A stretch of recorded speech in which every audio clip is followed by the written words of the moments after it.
We will not bow down. Let my people go. We will not bow down. Let my people go. We will not bow down.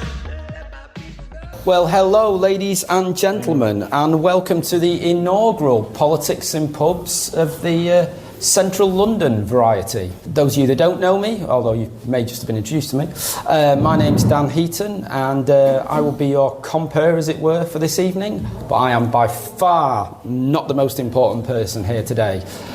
We've got two very special guests, but actually the stars of the show, at least later on anyway, will be yourselves. Now, there's quite a lot going on in the world at the moment, isn't there? I understand the current Prime Minister's in a spot of bother about a few things, and there's the odd thing going on in the Gulf. But nonetheless, we've, over the last few years, had some economic issues, and what we're here to discuss tonight is how do we slay the stagnation dragon? How do we reignite real economic growth? And there couldn't be a better time to slay the dragon, because it's St George's Day on Thursday. So, without further ado, I'll introduce our two guests this evening. To my right, which you'll appreciate in due course is not technically true, I have Alastair Mellon from the SDP. And to my left, I have Benjamin Elks from the Taxpayers Alliance. Alastair, do you just want to tell us a little bit about yourself and the SDP? So I'm a chartered civil engineer by training. I'm a property developer by inclination. I guess I'm an entrepreneur by temperament, and I'm a very reluctant politician. I got involved with the SDP nearly 2 years ago, really as a result of a general despair that I felt politically homeless, and was actually thinking about writing a book about my ideas. And the more I researched into it, the more I found that a lot of my ideas were simpatico with the positions taken by the SDP. So I found myself very surprised by getting drawn in and starting talking to the leader, William Clouston, who I find to be a fine man, frankly, and quite a rare thing, I think, in politics. He's an intelligent guy, a philosophical guy, and bit by bit I got drawn in and ended up standing for my hometown of Coventry South. And partly it was because I've got a lot of friends in Coventry, and we were represented, or supposed to be represented, by someone called Zara Sultana, who, as far as I'm concerned, stood on the backs of the people of Coventry to promote her own ideas rather than the good of the people of Coventry. And I didn't think I had any chance of winning against her, but I felt like there's a version of me who's sitting on the sofa that's going to get 0 votes, and in the end I end up getting 334 votes, which was 1% of the vote. So I've become more involved in the SDP over the last 18 months, and the SDP, for those who don't know, we pitch ourselves as the party of the patriotic state. So we are slightly left of centre economically, but we're more socially conservative. Our logo, you'll know it well because the Reform stole it. We've reformulated it as family, industry, nation. The idea being that families are the basis of any strong society. The industry is a prerequisite for a strong state, and the nation has to mediate the forces that are going on around the world, that are roiling so many countries around the world, and we need a strong nation state to protect the people of the country and to facilitate the growth of the economy and the well-being and the virtue of the population. So in a nutshell, that's the position I'm here today to represent. Thank you very much. Ben, Good evening, everyone. Yes, I'm from the Taxpayers Alliance. I'm the Grassroots Development Manager there. As an organisation, we're an independent group. We campaign for lower, simpler taxes and against wasteful spending. We produce research papers covering things, anything from inheritance tax to the lifetime tax you can expect to pay, to council staff working from the beach. We run local campaigns, so against things like council tax rises or the 4-day week being imposed or being introduced in the public sector, that kind of stuff. And we're really there to try and ensure that taxpayers' money is spent well, provide a voice for taxpayers, because for too long your money is treated, you are treated as a cash machine by politicians. Thank you very much. Well, I think we should start perhaps by diagnosing the problem. There's obviously many challenges facing the economy at the moment, but if we could perhaps just talk about one or two of those. Alastair, what do you think are the things which need to change? So, I mean,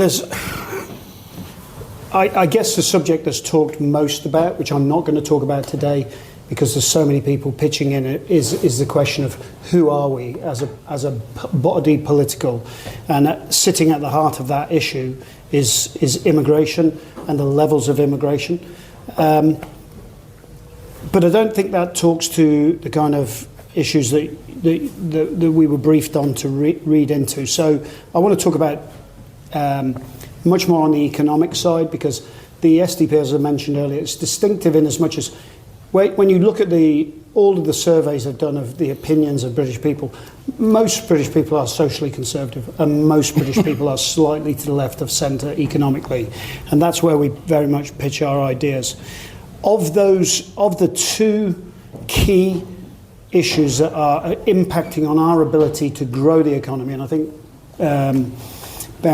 Ben would probably agree. At the end of the day, productivity is, in the long run, productivity is everything. If we can't grow our productivity, we can't grow our economy, we can't grow our per capita GDP. So how do we grow the economy? And in the SDP, we've in September last year, we launched this green paper. Green paper is different from a white paper. It's an exploration of the issues and a series of thoughtful, inventive solutions to that problem. And I'm going to talk later in more detail about the idea of how do we create energy abundance. Energy is the master industry. There's more money invested in energy networks than there is in any other industry. Every other industry has energy baked into its cost structure. So if we have high costs coming from our energy supply system, then that gets baked in, and the half of stagflation is inflation.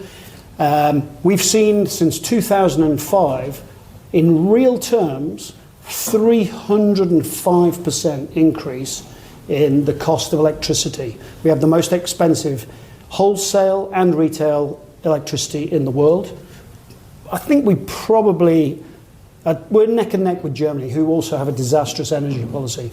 But the World Bank figures tell us that for every 5% increase in electricity prices any 1 year, you see a 0.5% reduction in productivity in the subsequent year. Now, you map that since 2005, a 305% increase maps to an 11.5% reduction in GDP compared where we would have been if electricity prices had stayed stable. So that's the first part of the equation. Second part of the equation is investment.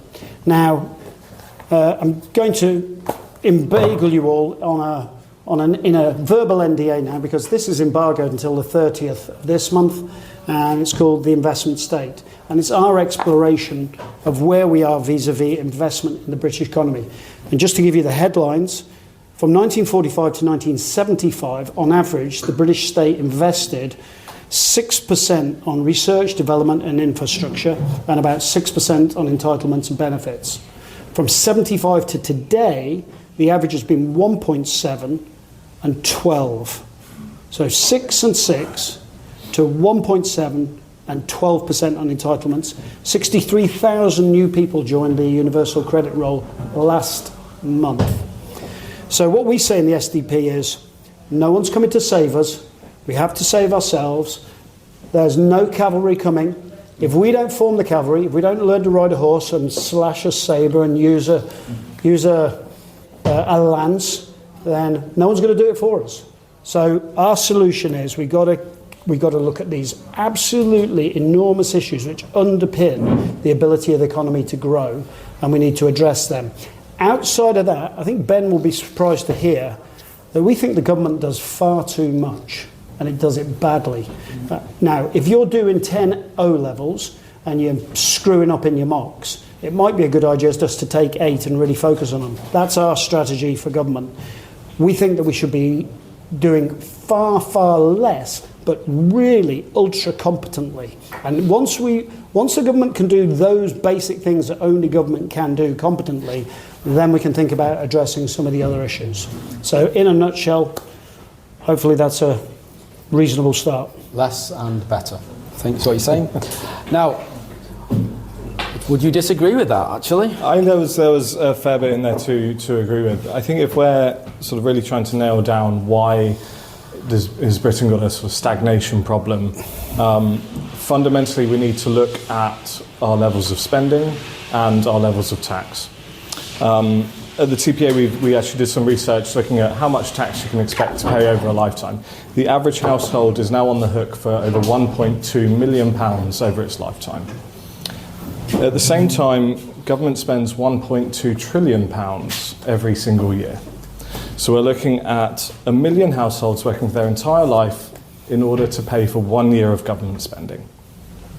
These are absurd and enormous figures to be dealing with.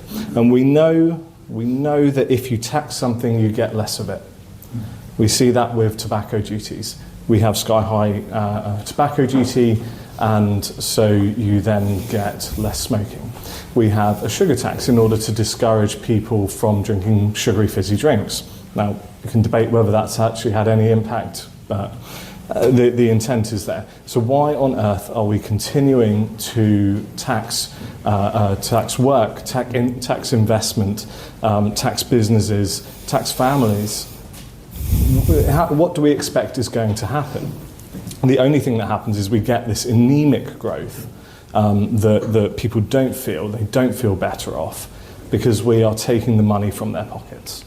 So fundamentally, I think we have to get our spending under control. You know, we're going to be spending £407 billion on welfare by 2030-31.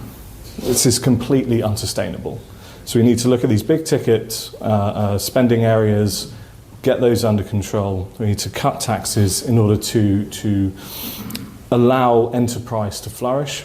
We will then see more jobs, we will see higher wages, you will see the productive side of the economy kick in, and we will hopefully get out of this mess. But at the moment we have had consecutive governments over decades hiking tax, increasing spending, and it's got us absolutely nowhere. Thank you. So I've got a question for the TPA then, if I may. So yeah, obviously there's a lot of economic challenges at the moment, and perhaps some of those have led to the growth of certain parties like the Greens and one or two others. People have the issue that they can't get on the housing ladder, particularly young people. So there does seem to be a bit of a demand out there for state intervention to perhaps reduce that level of inequality. What would your response be to that? So it's something like housing is a really, really interesting sort of topic. Fundamentally, we need wholesale planning reform, but we have a body called Homes England, which is ostensibly there to encourage house building and to encourage development. Its budget has gone up, its headcount has gone up, but the number of homes being built has gone down. So I'm not sure that actually state intervention is really what we need in this. You can take, in terms of sort of services and what have you, you can look at what's already nationalised and how well it performs. So you can look at things like Network Rail. And the TPA did some research into sort of performance of train companies and Network Rail in particular. And Network Rail are responsible for most of the delays that you experience on the rail network. And at the time of when we put this out, it was the only nationalised part of the rail network. So the idea that somehow more state intervention or the government controlling industries and that will somehow deliver better results, I just don't think that's true. Have we hadn't had too much state interference? So just to pick up on Ben's point, if you go back to the period between 45 and 75, the British state was involved in house building, and they built 250,000 homes a year. The private sector from 45 onwards has built 250,000 homes a year in a good year. In a bad year, probably as low as 160, maybe averaging out 195,000. So we look at the diagnosis as you're hoping that the industry is going to somehow the private sector is not going to build 500,000 homes a year. It's just not. The business model, I know because I've been a developer in London for the last 35 years and I built about 4,000 homes. So the business model doesn't work like that. There is no market unless you really want to get into extending mortgages again to those people subprime. Don't think we should go there because that pretty much drove the economy into the ditch. We think there is a case for a competent series of housing corporations which have effectively rights, what they would call eminent domain in the US, what we'd call here is compulsory purchase. We can go out, we can buy agricultural land at a premium, particularly close to transport nodes, and we could build new towns. It's something that was very common post-World War II. Harlow, Welwyn Garden City expansion, Milton Keynes, for example. Now people scoff and go, very, very snobby people who live in a, £8 million Georgian townhouse in Chelsea like to scoff at places like that. But ordinary people can have a little bit of paradise in Milton Keynes compared to the alternative, which is living in a build-to-rent flat and just being a wage slave your entire life. We think young people deserve a shot at having their little bit of paradise where they can raise a family, and maybe we wouldn't see then the population dropping so precipitously. Maybe if they felt that there was room to expand and have a family and have a second kid and maybe even a third one, that is the right approach. So I don't, I've worked for public sector clients and I've worked for private sector clients. I've seen the utter sloth in large corporations like AT&T. I built their European Network Operations Centre, 350,000 square feet, and they used to bring 17 people to a meeting. Not one of them was able to make a decision. So I think it's less to do with public and private and more to do with monopolistic behaviour and how do you avoid that monopolistic behaviour distorting outcomes. That's a lot to do with structuring incentives. In Singapore, which is often held up as the model by folks like Ben, 85% of the homes are built and owned by the government. So I don't think it's true to say that all government bad and all private sector good, because we saw, I don't think that what is ailing us is just one last enema of Thatcherism. I don't think that's what anything. I grew up in Coventry in the 1970s, and when Mrs. Thatcher came into power, she put the interest rates so much that the Standard, where they make Triumph cars, shut. 13,000 people made redundant overnight. 40,000 people within 6 months. So when you hear the song "The Ghost Town" by the Specials, my art teacher was the drummer in that band, and I left Coventry, and unemployment was 19.2%. 19.2%. We were lucky we didn't have riots in Coventry, frankly.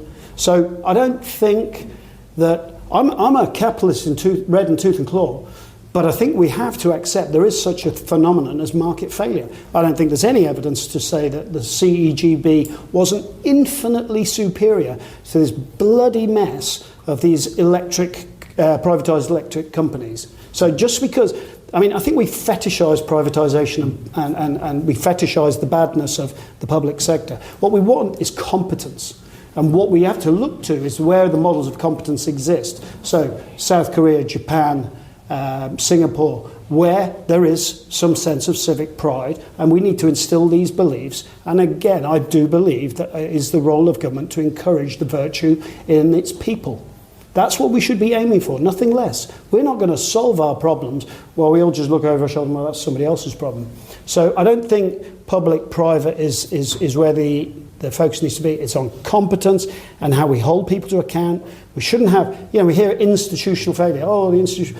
We don't hear, no one's ever held to account. Nobody was held to account for crashing the economy in 2008, put 20% debt to GDP just by bailing out the banks. Nobody talks about that, okay? But somebody was responsible, and no one was held to account. Nobody. Nobody's been held to account for the absolute blunderbuss of wastage that went on during COVID. Not one person. That's how we got from 40% debt to GDP ratio, which is entirely manageable, to 100% debt to GDP ratio. Somebody should be held to account. And we're a party who favours accountability and creating correct incentive structures. There's no golden rule of thermodynamics that says we can't have competent government. It's not a lot to ask. But we won't get competent government if everybody says, well, the cavalry are coming and I'll vote for them when I see them coming over the hill. We need to organise the cavalry, and that's what we have to do. That's the hard work of politics. Okay, so two different ways of looking at things perhaps though, but something which is a challenge that is on the horizon if anybody's going to have a job, frankly, to be able to buy any properties that may be built, is AI. How do we prepare people for the challenges or indeed the opportunities that are coming from AI? What about you, Alastair? So this is a thorny question. I've got a young daughter, and my wife and I say to ourselves, what do we teach her how to do? What is the thing that she can learn that will give her the ability to make her way through life and be successful? I don't think there's a magic bullet, because I don't think anybody can look beyond 10 years out, because by then most of the innovations, most of the inventions will be coming from artificial intelligence. I think if you want to delay, people, it's a truism that plumbing is awkward and it requires, problem solving and dealing with awkward customers. So the people skills, yes, obviously. We're probably going to have to recalibrate what it is that we value as a society, and what's going to become more valuable is our ability to care for one another, our ability to maybe we need to work more on our soft skills. We're clearly in the stage now where most innovation in mathematics is going to quickly pass into the realm. Anybody who does software and coding, those seem to me to be, although ostensibly they look like they're at the cutting edge, they're also the most vulnerable. So I would say there are huge industries where we are really, really struggling to get staff, and the construction industry is one of them. And God knows we need to build again. We need to get past this phobia of trying to build new and exciting projects, transport, housing. The average age of a British house is 103 years old. We replace a housing stock on average every 103 years. And you only need to go around London. People are holding on by their fingertips with mortgage payments, and they're not refurbishing their building. I live 4 months of the year in the Netherlands. There's no such thing as an unmaintained building in the Netherlands. So all of those are jobs that people can train to do. And if that means redeploying people, I don't think there'll be a taxi industry personally in 5 years' time. I think every single person driving a taxi today is going to have to retrain. So we are very bad at retraining. So maybe we need to use the AI to figure out how we go about comprehensively retraining. So we shouldn't be asking you these questions. We should be asking Claude, I think, Claude, ChatGPT. Other models are available. Absolutely. How do we solve a problem like AI? I've actually got very little to dispute there. I'm quite an optimist when it comes to AI. The technology is always changing. The nature of work is always changing. It's like the old sort of saying of, would you have outlawed cash points to save the jobs of bank tellers? Like, no, of course not. This idea of, I suppose it's called creative destruction, I think is one of the sort of economicsy terms. But the idea that we can stop this is it's not going to happen. You're not going to stop the advent of AI. But new things always open up. I have very little to disagree with what Alastair said, to be honest. I think the future is quite bright in this regard. New opportunities will become apparent. How we train people for them, that's a good question in terms of you can't really get into too much of sort of trying to forward plan what people are going to go into, because we just don't know at this point. We don't know what those opportunities are going to be, but that doesn't mean that nothing is going to be there. New jobs always open up. Could I put a rider on? So there's one thing we know that we can deploy lots of people into, and that's the defence industry. Our defences are in a perilous state. We've underinvested in them for literally 4 decades now. We don't make nitric acid in this country. Nitric acid is a basic component for turning cellulose into nitrocellulose. Nitrocellulose is the fundamental of all propellants and all explosives. So if you want to have a gun that fires and a round that explodes, you need nitrocellulose. There's got to be a massive expansion of all of those precursor chemicals that feed into propellants, explosives, and all of those other things that fundamentally we need to make here if we're going to have sovereign capability. What we've seen over the last 10 years since Trump has been elected, and I personally, to me, Trump is not the cause of this, he's the symptom of it. He's expressing the views of 80-odd million Americans who are fed up with subsidising the defence of 550 million Europeans. And you can agree with that or disagree with that. The fact of the matter is, he has rattled the cages of the Europeans, ourselves included, to step up and think much more about our own defence. Personally, I don't like relying on anybody. I don't want people to fight my fights for me. I want to fight my own fights. I find it humiliating that when the British Army goes to war, we have to borrow things from the Americans. We have to borrow logistics chain. We have to borrow command and control systems. I think we should be able to build those things here. When we were 1940 and there was a risk that we might not survive the Nazi onslaught, we took a treasure trove of inventions to the Americans, the thermistor, all our nuclear research, and we gave it to them, the proximity fuse. So America ended up spending 4% of GDP on World War II to develop the proximity fuse to a working and industrialised approach. So we don't lack for inventiveness. We don't lack for imagination and skills. What we lack is leadership. Fundamentally, we are lions led by donkeys. And the political establishment in this country have absolutely fucked this country, if you pardon my French. They have half of them can name every single constituency in California because they think they're in an episode of The West Wing, instead of worrying about the problems that are going on in places like Coventry South and Bradford and Manchester and Plymouth. They don't care two hoots about the people. Most Labour activists hate Labour voters. They think they're misogynistic, homophobic, transphobic, racists.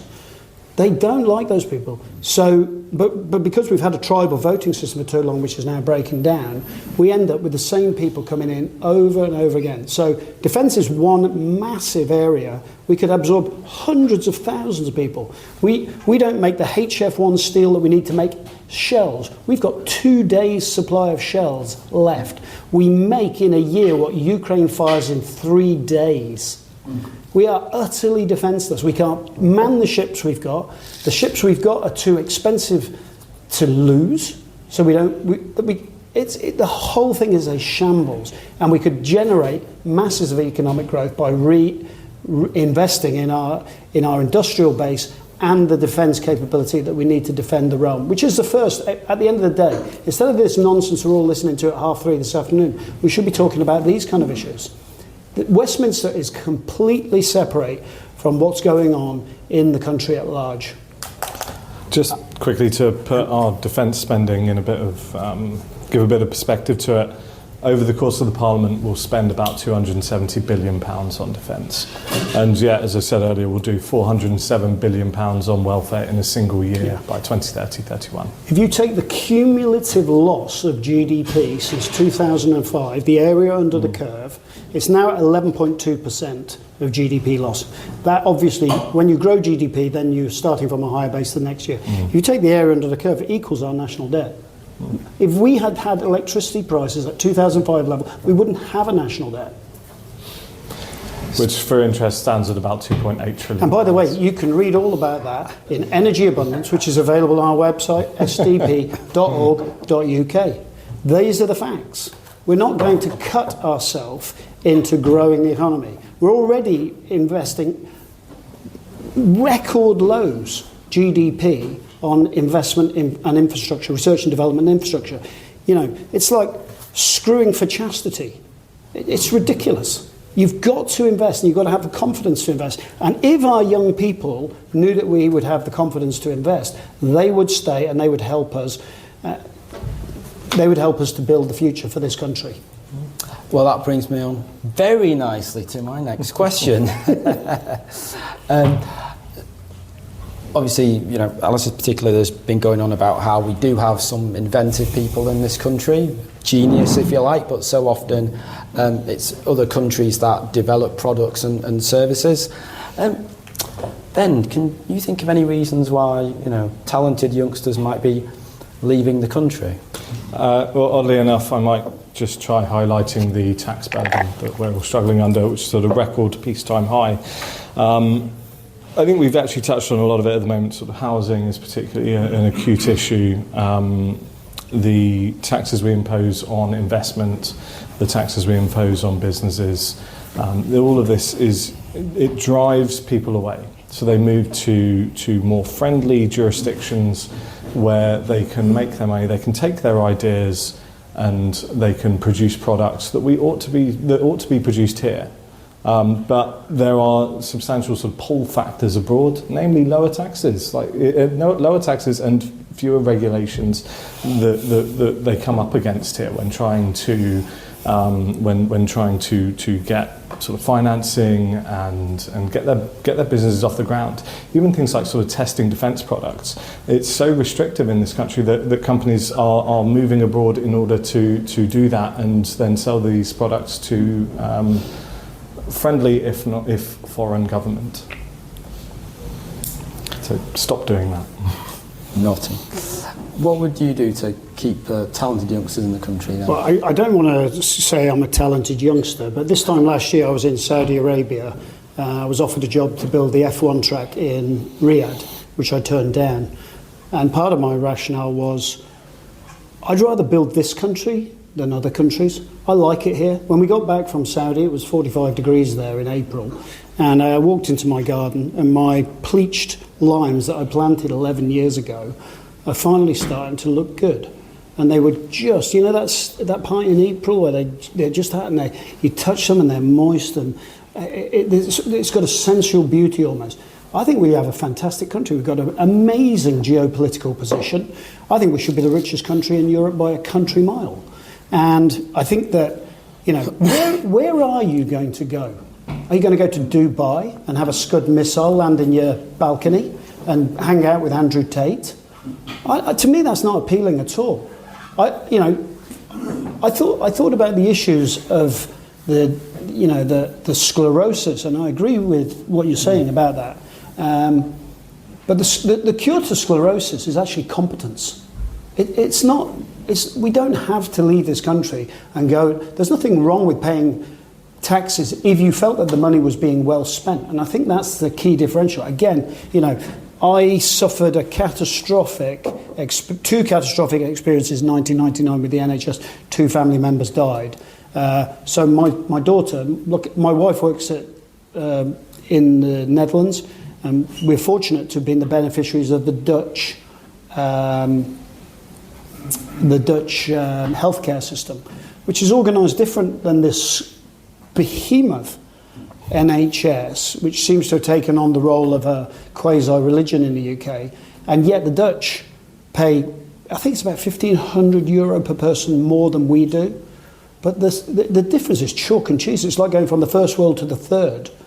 And there is nothing that says that we can't be managed competently. But we've got to have a belief in government and that government can do things properly. We've got to draw great people in to government, and we've got to, as Lee Kuan Yew says in Singapore, where MPs are paid £500,000 a year, but they're not allowed to go into lobbying, so they make their money by being loyal servants, and they get the cream of the crop in Singapore into government, and we need to do.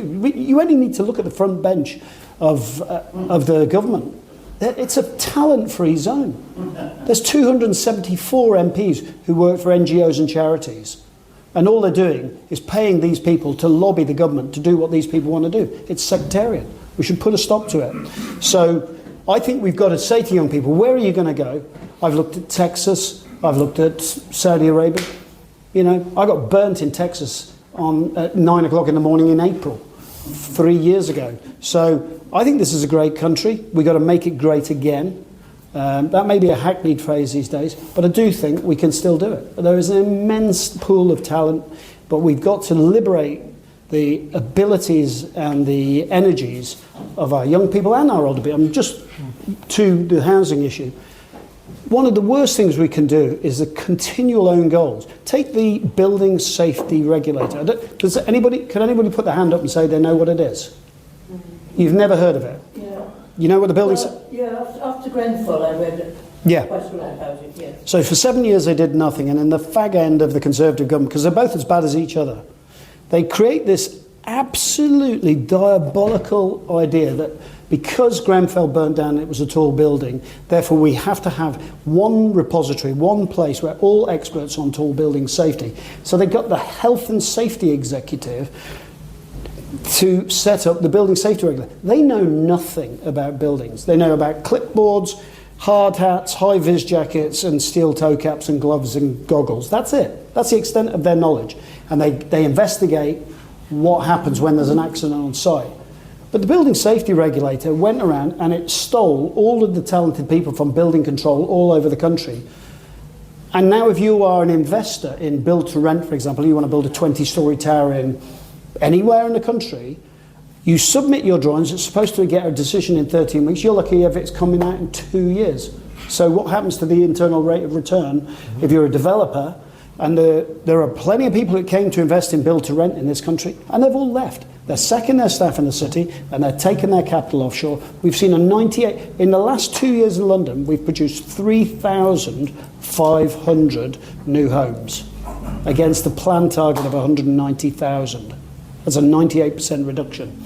Total failure because of incompetent regulation, which frankly, we should just go back to what it was. Because how many people are dying because of homelessness? Does anybody know that what the record is for if you don't live in a home, your chances of dying? So less people are going to die. It's like 9/11. After 9/11, when they cancelled all flights, more people died on additional road accidents in America than died on 9/11. So we're just shoving deaths around. We're not really creating anything. So it could have been done competently, but they should have had a plan. It needs to be executed. And they need to give it to people who know what they're talking about. And this is a continually who come up against it. We've got a civil service where everybody gets rotated around 2 years and they get promoted back. They're not experts at anything. They don't know they don't have real domain knowledge. You can't hold people to account without domain knowledge. So again, we've got to focus on the competence and the ability of government rather than on necessarily the size of it or the percentage of GDP that goes in taxes. If we're investing 10% of GDP through our taxes, then I'll vote for that, because that's the seed corn for the growth in productivity down the line. That's what makes an economy grow, investment. It doesn't matter if it's public or private. If we can encourage both, great. If we can do public investment without crowding it. But don't forget, look at an iPhone. There's not a single core component of the iPhone that wasn't invented at DARPA. Again, there's no law of thermodynamics that says all money invested by government is a waste. But what, again, I will agree with Ben is politicians talk about investment in frankly deceitful terms. We're investing in our public service. No, you're not. You're paying the wages of a nurse. That's not the same thing, dummy.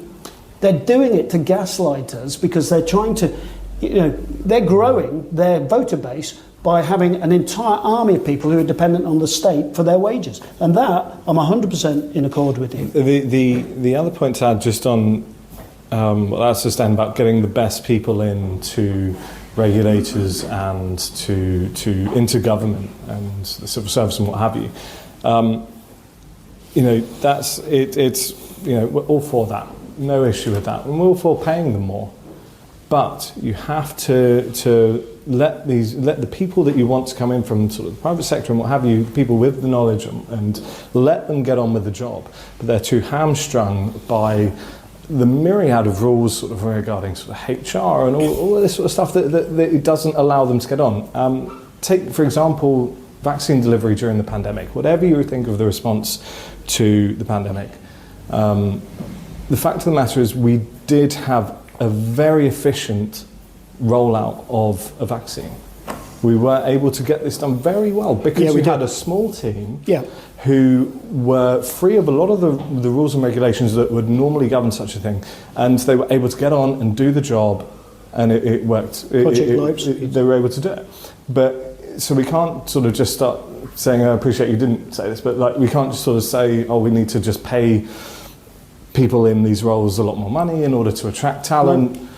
We have to liberalise the teams and let the effective people who we want to attract get on and do the job. Why is it not the case that when we know that it was comorbidities that really killed you, that we didn't take the opportunity of COVID to say, why don't we have a national renaissance of health and fitness? Why do we have an NHS, National Health?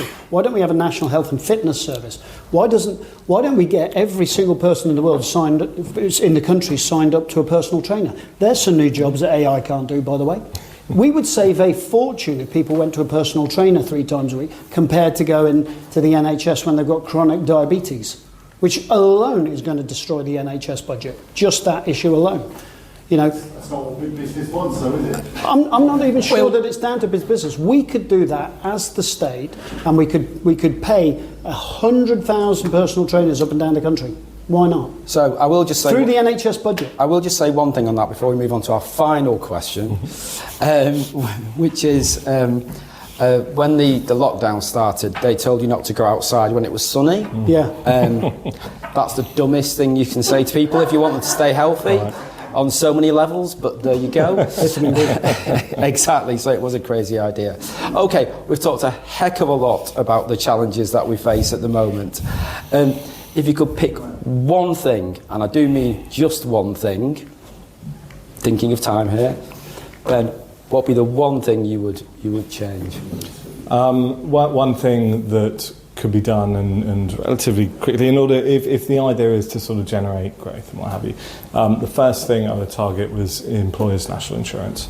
Make it easier for businesses to hire people. Make it easier for young people to get into the jobs market.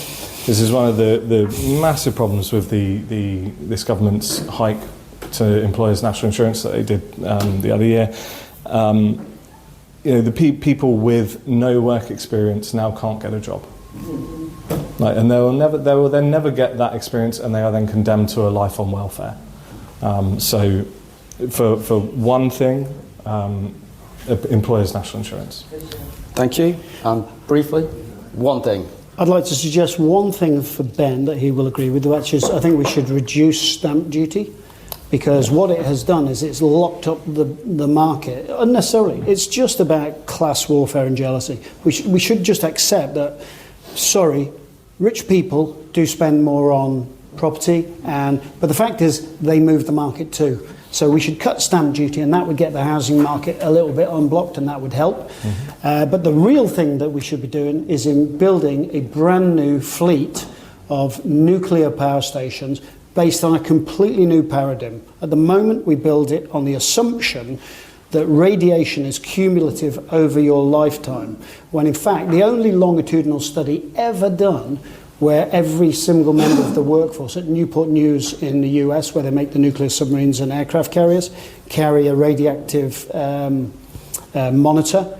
And what they found, and they've suppressed the results, is that small exposure to small doses of radiation over time actually increases your life expectancy because it activates your body's hormesis system and defences, and it brings out what's called programmed cell death. So you will actually live longer if we had, and we could build nuclear power stations that had a should cost, and that would bring down the cost of electricity, and that would cause productivity to soar. Thank you very much. Well, that brings us to the end of the first part of this evening's activities. We'll go for a drink, as it is politics in pubs, and then we'll come back in a little while, and you can, the audience here, sorry for those who are at home, but the audience here will be able to ask our guests questions. But if everybody who's here could just thank our guests in the usual way, that'd be great. Thank you.